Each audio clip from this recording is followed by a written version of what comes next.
Chapter 11 specific standards for bond investment concluded. Criteria 7 relation of stock capitalization to bonded debt. तो ये किस चीज़ का criteria है? ये प्रिंसिपल 4 का क्राइटेरिया है। और किस चीज़ का प्रिंसिपल 4?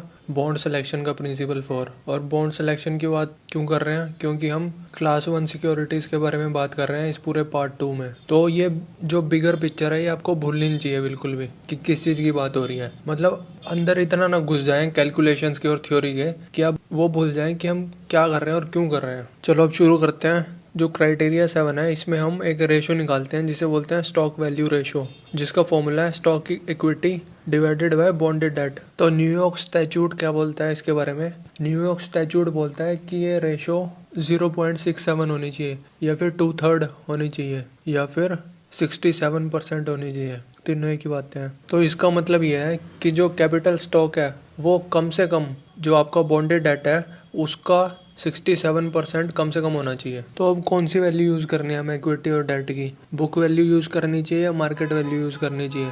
तो ऑथर बोलते हैं जो बैलेंस शीट वाले फिगर होते हैं वो डिपेंडेबल नहीं होते और वो सही वैल्यू नहीं देते प्रॉपर्टी की, या फिर इक्विटी और जो आपके ये हैं डेट है इनकी सही वैल्यू नहीं देते हो। तो फिर हम यहाँ पे market value of capital stock use करेंगे। लेकिन इसमें अब सवाल ये उठेगा कि जो मार्केट वैल्यू है इक्विटी की वो हमेशा सही थोड़ी होती है। ऑप्टिमिज्म पेसिमिज्म के हिसाब से वो ओवर वैल्यूड भी हो सकती है, अंडर वैल्यूड भी हो सकती है एक पर्टिकुलर टाइम पे। बिल्कुल सही डाउट है, लेकिन फिर भी ये बुक वैल्यू से बेहतर मल्टीपल है। इससे आपको एक रफ इंडेक्स मिल जाएगा। और ये एक सप्लीमेंट टेस्ट है, लेकिन ये एक इम्पोर्टेंट सप्लीमेंट टेस्ट है। सिर्फ इंटरेस्ट कवरेज रेशो इनफ नहीं है, ये वाला टेस्ट भी लगाना बहुत ज़रूरी है। तो अगर ये रेशो काफ़ी ज़्यादा है, यानी कि जो स्टॉक इक्विटी की मार्केट वैल्यू है वो टोटल डेट से काफ़ी ज़्यादा है, तो ये काफ़ी स्ट्रॉन्ग एश्योरेंस है आपके लिए कि बॉन्ड इशू सेफ है आपका। और अगर स्टॉक इक्विटी की मार्केट वैल्यू काफ़ी कम है बॉन्ड के कंपैरिजन में, तो फिर आपके दिमाग में क्वेश्चन आने चाहिए कि ऐसा क्यों है भाई,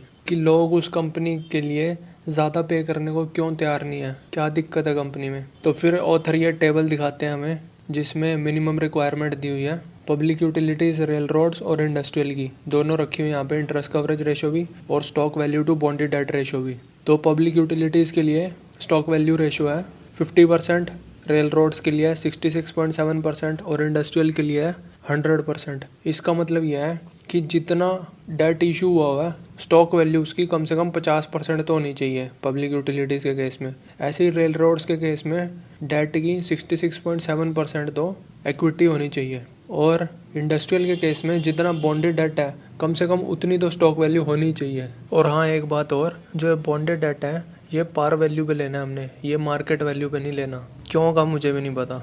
और जो इनकम बॉन्ड्स होते हैं वो हमें बॉन्डेड डेट में नहीं कंसीडर करने, और ना ही इंटरेस्ट कवरेज रेशो में कंसीडर करने। वो इसलिए नहीं करने क्योंकि इनकम बॉन्ड्स प्रेफर्ड स्टॉक जैसे होते हैं काफ़ी हद तक। इनके बारे में हम फ्यूचर में, इनके ऊपर पूरा चैप्टर है, जब प्रेफर्ड स्टॉक के बारे में डिस्कस होगा तब इनके बारे में भी डिस्कस होगा। अभी के लिए सिर्फ इतना ही जान लो।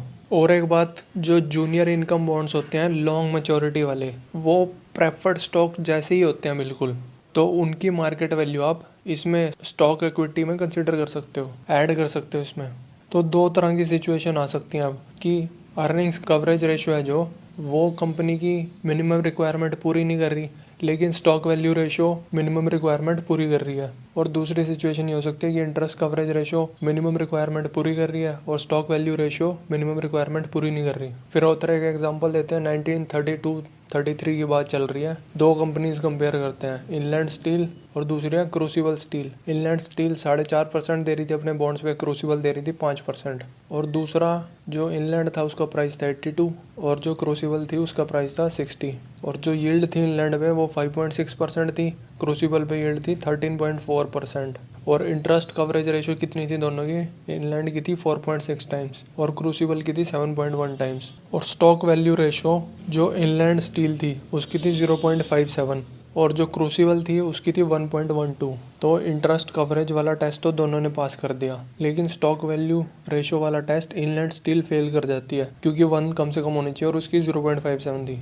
तो inland steel one of the best companies थी अपने टाइम की डिप्रेशन से पहले, और 1932 में उसकी अर्निंग्स बुरी तरह डिक्रीज हो गई थी डिप्रेशन की वजह से, लेकिन जो क्रूसिबल स्टील है उसकी इंक्रीज हो रही थी डिप्रेशन में भी। तो मज़े की बात यह है कि जो क्रूसिबल स्टील है उसकी दोनों रेशोज ज़्यादा हैं इससे, और मिनिमम रिक्वायरमेंट टेस्ट भी पास कर रही है, और इसकी यील्ड भी हाई है, जबकि ये हाई क्वालिटी चीज़ है क्योंकि इसकी इंटरेस्ट कवरेज रेशो भी सेटिस्फाई कर रही है, स्टॉक वैल्यू रेशो भी, और ये डबल से भी ज़्यादा यील्ड प्रोवाइड कर रही है हमें। जबकि एक्चुअल में क्या होता है, जो कंपनीज बढ़िया होती हैं, हाई क्वालिटी कंपनीज होती हैं, वो कम यील्ड प्रोवाइड करती हैं क्योंकि उनमें रिस्क कम होती है, वो सेफ होती हैं इसलिए। जबकि ये वाली सेफ भी ज़्यादा लग रही है इससे, और यील्ड भी हाई प्रोवाइड कर रही है। तो अगर कोई बंदा ये सब बातें देख के इनलैंड स्टील खरीदता क्रूसिबल के बजाय, तो वो बंदा ये एज्यूम कर रहा है कि पहला तो ये कि 1932 में जो कंडीशंस हैं वो टेम्परेरी हैं। दूसरा ये एज्यूम कर रहा है वो कि जो स्टॉक वैल्यू रेशियो है ना इनलैंड स्टील की, वो इसलिए कम है क्योंकि उसकी स्टॉक बहुत ही लो प्राइस पे ट्रेड हो रही है, मतलब अंडर वैल्यूड है उसकी स्टॉक। और तीसरी बात यह है कि जो क्रूसिबल स्टील है उसकी स्टॉक ओवर वैल्यूड है। तो अगर आप किसी भी कंपनी में पैसे इन्वेस्ट कर रहे हैं तो आप ये कोई एजम्पशन नहीं होनी चाहिए आपकी कि भाई स्टॉक काफ़ी लो ट्रेड कर रही है, स्टॉक अंडर वैल्यूड है, तो इसलिए अपनी स्टॉक वैल्यू रेशो कम है, नहीं तो ज़्यादा होती। अगर आप ये एज्यूम कर रहे हैं इसके लिए आप श्योर नहीं है, तो फिर आपको ये बॉन्ड नहीं खरीदना चाहिए। क्योंकि अगर आपको इतना ही पता है कि स्टॉक अंडर वैल्यूड है तो उसकी स्टॉक ही खरीद लो ना, फिर बॉन्ड क्यों खरीद रहे हो? क्योंकि बॉन्ड्स में तो लिमिटेड रिटर्न है। लेकिन अगर ये वाली असम्पशन है जो इन्वेस्टर की वो गलत होगी तो फिर लॉस का भी अच्छा खासा रिस्क है इसमें। तो ऑथर ये नहीं कह रहे कि इनलैंड स्टील है जो वो बेकार इन्वेस्टमेंट थी उस टाइम पे। ऑथर कह रहे हैं जो ऑल्टरनेटिव था क्रूसिबल था वो ज़्यादा बेहतर थे उससे, तो उसी में इन्वेस्ट करो ना फिर, चाहे वो कैसी टर्न आउट हो दोनों का रिजल्ट। तो रिजल्ट क्या आया था फिर डिप्रेशन के बाद? जो इनलैंड स्टील थी उसने अपने बॉन्ड्स रीपे कर दिए 20 पॉइंट्स के प्रीमियम पे, और जो उसकी स्टॉक थी वो 4 गुना हो गई थी। तो इससे जो ऑथर ने अभी अभी बात बोली है वो प्रूव हो गया कि वो उसकी स्टॉक हाँ अंडर वैल्यूड थी, क्योंकि उसकी स्टॉक 4 गुना हो गई थी।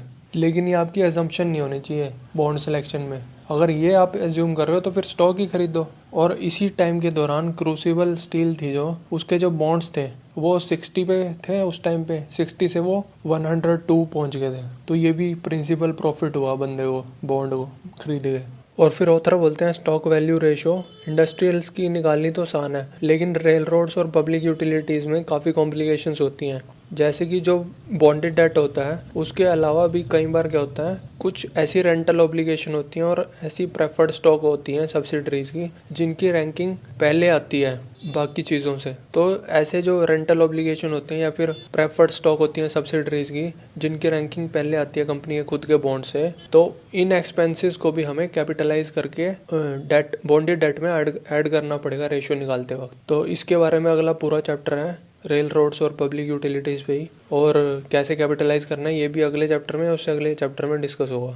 और फिर ऑथर ये भी बोलते हैं कि जो स्टॉक वैल्यू टेस्ट है उसको आप मॉडिफाई मत करें मार्केट कंडीशंस को रिफ्लेक्ट करने के लिए। जैसे अगर नॉर्मल मार्केट है तब तो इंडस्ट्रियल के लिए वही है $1 of stock to $1 of bond, लेकिन अगर इन्फ्लेटेड प्राइसेस हैं तो आप ये स्टॉक एक्स्ट्रा मांगने लग जाओ क्योंकि वो ओवर वैल्यूड है। आप ये कहो कि $2 of stock to $1 of bonds होनी चाहिए रेशो। या फिर अगर कंडीशंस बैड हैं तो आप ये रिलैक्स कर दो कंडीशंस कि $0.5 of stock to $1 of bonds होना चाहिए। इसलिए आपको ये नहीं करना चाहिए क्योंकि पहला रीज़न तो यह है कि बॉन्ड बायर में इतना दम नहीं होता कि वो हाई लेवल और लो लेवल बता दे स्टॉक प्राइसेस का। अगर वो बता देगा तो फिर उसे स्टॉक्स में इन्वेस्ट करना चाहिए बॉन्ड्स की बजाय। दूसरा, हम इसमें ये एज्यूम कर रहे हैं कि जो बॉन्ड बायर है वो स्पेशल ध्यान देता है बूमिंग मार्केट में, वो एकदम चौकस हो जाता है बूमिंग मार्केट में, और जब डिप्रेशन वाले टाइम आते हैं तब उसका कॉन्फिडेंस बढ़ जाता है।